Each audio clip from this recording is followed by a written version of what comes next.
السلام عليكم. وعليكم السلام ورحمة الله تعالى وبركاته. هذه صيغة تقديم الأستاذ السلام على تلاميذه. نبدأ بحول الله.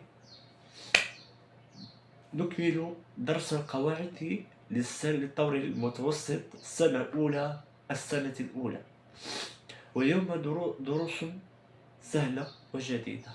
كلنا نعرف المبتدأ والخبر، هو درس سنتطرق إليه أولا. وكلنا نعرف أن للمبتدأ والخبر عوامل تدخل عليه فتغير من شكلها الحروف حرفه الأخير للمبتدأ والخبر، فتصبح جملة اسمية يسبقها حرف، سواء كان وأخواتها أو إن وأخواتها. نبدأ بالمبتدأ والخبر. المبتدأ والخبر هما اسمان يجعلان في جملة واحدة. والمبتدأ والخبر حالات كثيرة، 3 حالات. الحالة الأولى هو حالة طبيعية، كقولنا التلميذ مجتهد، لم يدخل عليها أي عامل ولم تطرأ عليها أي تغيير. الحالة الثانية خبر الجملة، مبتدأ وخبر جملة. قد تكون جملة اسمية وجملة فعلية. قد يكون المبتدأ مؤخرا فيها، وقد يكون الخبر مقدما. قد يكون المبتدأ والخبر عاديان. فمثلا قولنا في هذا النوع، قولنا مثلا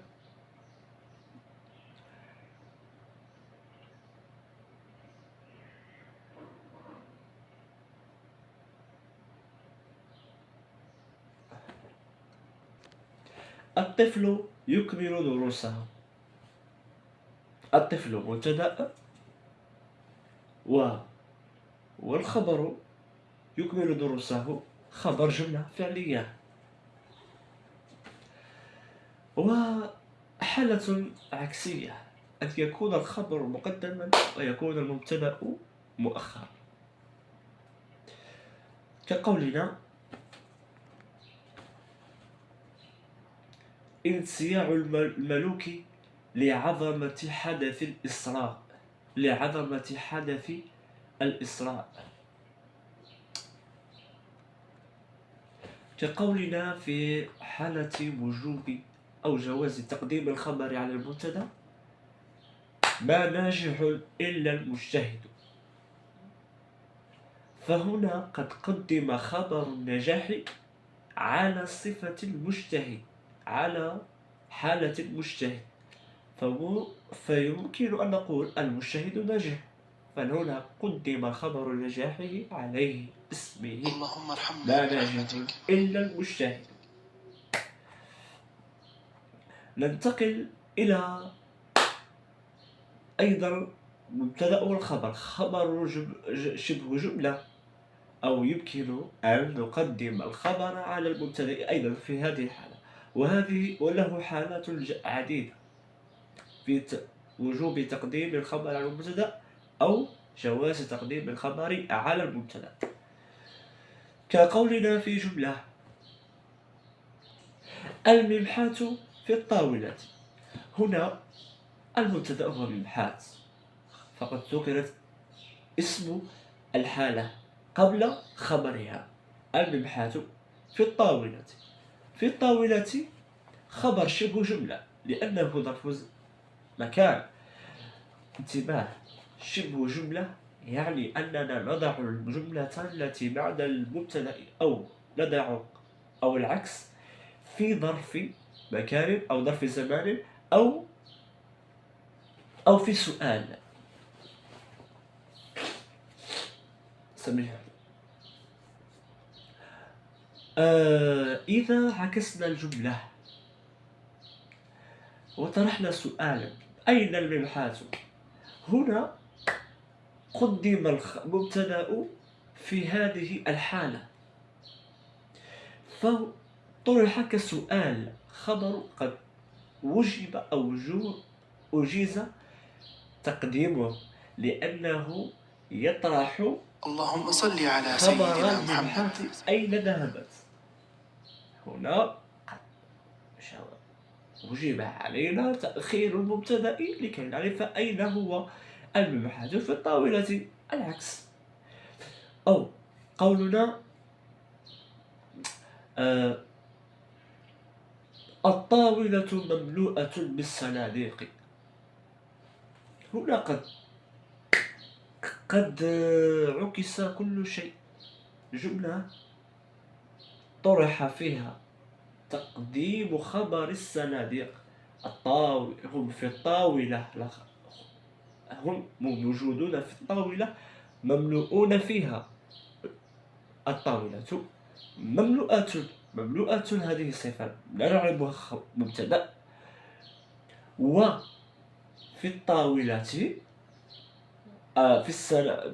مملوءة بالصناديق. الصناديق مبتدأ لأنه حالة الجمل، إلا أنه اسم الذي وقع عليه خبر الطاولة. فنقول عن الصناديق مبتدأ مؤخر. مبتدأ شبه جملة، لأنه وقع في ظرف مكان، أيضا ظرف مكان أو ظرف زمان أو سؤال، أو في جملة شرط أو لام التعليل أو في لام التوكيد. وكثير من الحالات نقدر أن نقول عن الجملة أنها جملة خبر جملة، أو خبر جملة شبه جملة، أو العكس. ننتقل إلى درس سهل، هو نفس المبتدأ والخبر، ولكنه يدخل عليه عامل: كان وأخواتها، إن وأخواتها. نبدأ بكان وأخواتها. كان وأخواتها حروف عدة: كان، أصبح، أمسى، أضحى، ضل، مات، صار، ما زال، ما مرح، ما فتك، ما فتئ، ما انفك، وحروف أخرى لم أستطع ذكرها. عندكم في الكراس. نقول في جملة عادية لكننا نغيرها بهذه الحروف، فتدخل على الاسم الأول فترفعه، وتدخل على الاسم الثاني فتنصبه. كان المعلم حريصا. كان المعلم اسم كان، اسم على الحالة من الحرص، لحالة الحرص. إذا الحرص هو خبر المعلم، يخبرنا عن المعلم، عن الاسم الذي قبله، نفس حالة المبتدأ والخبر. ننتقل سريعا إلى إن وأخواتها، نفس حالات المبتدأ والخبر، ولكنه عكس كان وأخواتها. كان وإن تدخل على الاسم فتنصب الأول وترفع الثاني. وحرف إن عدة: إن، إن، لكن، وأيضا حروف أخرى لم أستطع ذكرها، عندكم في الكراسي أيضا. وإن مثال: إن سبحان الله وبحمده، التلميذ سبحان الله نجيب. العظيم. إن تلميذك اسم للحالة النجابة. النجيب خبر للتلميذ. وهذا، والسلام عليكم، ونلتقي في درس جديد إن شاء الله.